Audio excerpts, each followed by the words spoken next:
Now, moving further from our last slide, nationalism in India, we are talking about the Gandhi Irwin Pact. तो Gandhi Irwin pact was took place on 1931 और उसके बाद गांधी जी जो है ही went to take part in round table conference. तो उससे पहले हम बात करते हैं फर्स्ट राउंड टेबल कॉन्फ्रेंस की. तो first round table conference was held in London from November 12 to January November 12 1930 to January 19 1931. Okay, Congress was unhappy with the Simon Commission and hence boycotted the first roundtable conference, and first roundtable conference was a failure. Talking about Gandhi Irwin Pact, in March 1931, Lord Irwin, the Viceroy, opened negotiation with Gandhi ji with the help of some Indian leaders, which resulted in signing of Gandhi Irwin Pact. तो उससे पहले गांधी जी ने कौन सी movement चलाई थी इसमें? That is civil disobedience movement. अब देखिए क्या उसमें डिसीजन लिया गया कि that all ordinance will be withdrawed by the Britishers and Gandhi ji has suspended the civil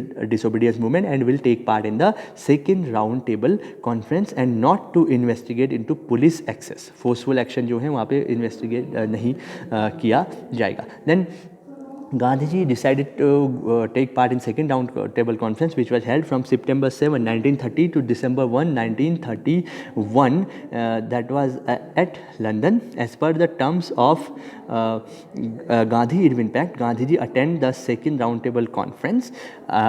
He attended. Okay. However, there he found that all communities were interested to get separate electorate. तो वहाँ separate सबको अपने लिए separate electorate चाहिए थे. And the question of independence was kept aside. Bharat की जो independence है उसका question अलग रखा था. And British refuse to immediately grant dominion state to India. So Gandhi ji return disappointed from second round table conference. फिर उसके बाद उन्होंने यहाँ के दोबारा जो है रिन्यूअल किया of civil disobedience movement. But उसके साथ ही क्योंकि जो एक 1930 में ग्रेट इकोनॉमिक डिप्रेशन आई थी उसकी वजह से पुअर बैडली इफेक्ट हुए थे, Indian farmers poor badly effect हुए थे. तो गांधी जी ने क्या किया, रिन्यू कर दिया सिविल डिसोबीडियंस मूवमेंट को और गांधी जी को अरेस्ट कर दिया. And government followed severe suppression and gradually जो था सिविल डिसोबीडियंस मूवमेंट अपना जो है मोमेंटम भूल गई और 1934 में इंड हो गई. और 1934 ऑल्सो रिमेंबर दैट कि ये जो सिविल डिसोबीडियंस मूवमेंट को गांधी जी ने पूरी तरह से फिर अब लगभग ये मूवमेंट गांधी जी के स्टार्ट की हुई पूरी तरह से ख़त्म हो गई. Okay, then civil disobedience movement के क्या इम्पैक्ट रहे?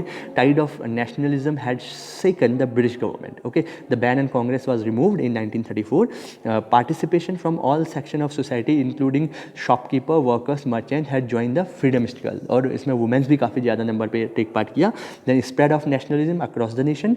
People followed non-violence. and साथ ही क्या हुआ? Social reform, Harijan Sevak Sangh, change the social condition.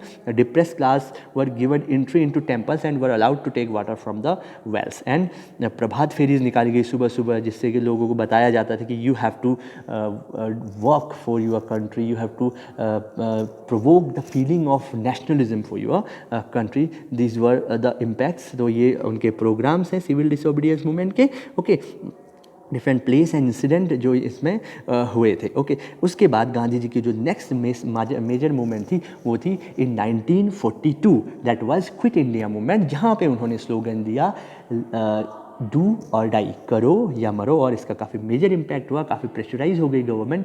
और एज अ रिजल्ट बहुत सारे इवेंट्स के बाद with the partition of India got independence on 15th of August 1947. तो इन सारी मूवमेंट्स में, इन सारी चीज़ों में एक कलेक्टिव बिलोंगिंगनेस का भी काफ़ी रोल रहा. ऐसे सिंबल, ऐसे आइकॉन, ऐसे सॉन्ग ढूंढे गए जिसमें लोगों को लगे कि हम सब किसी एक पर्टिकुलर नेशन के लिए, एक पर्टिकुलर कॉज के लिए काम कर रहे हैं. और उसमें आप रविंद्रनाथ टैगोर की बनाई हुई भारत माता की मूर्ति ले लीजिए, वंदे मातरम सॉन्ग ले लीजिए, डिफरेंट सिंबल्स ले लीजिए, उन सब का बहुत ग्रेट रोल होता है जिसकी वजह से लोगों के दिल तक ये रीच पहुंचा कि India is our country and we feel proud to be a part of this country and we can do our supreme sacrifice for this country. तो कलेक्टिव बिलोंगिंगनेस में आपके ऐसे सिंबल आ जाते हैं, पोइट्री आ जाती है. आप if you remember the French revolution, वहाँ भी बहुत सारे सिंबल्स थे. एंड ऐसे इंडियन नेशनल स्ट्रगल है उसमें many of the symbols were use, many of the poetry, songs and other जो हमारे पास्ट हीरोइक थिंग्स हैं उनको प्रेजेंट किया गया, जिसकी वजह से लोगों में एक नया जोश, एक नया एंथुसिज्म बढ़ा. और finally we succeeded to throw out the Britishers from our country. Thanks for watching. If you enjoy the video, like and subscribe and share this video. Thanks for watching. Jai Hind.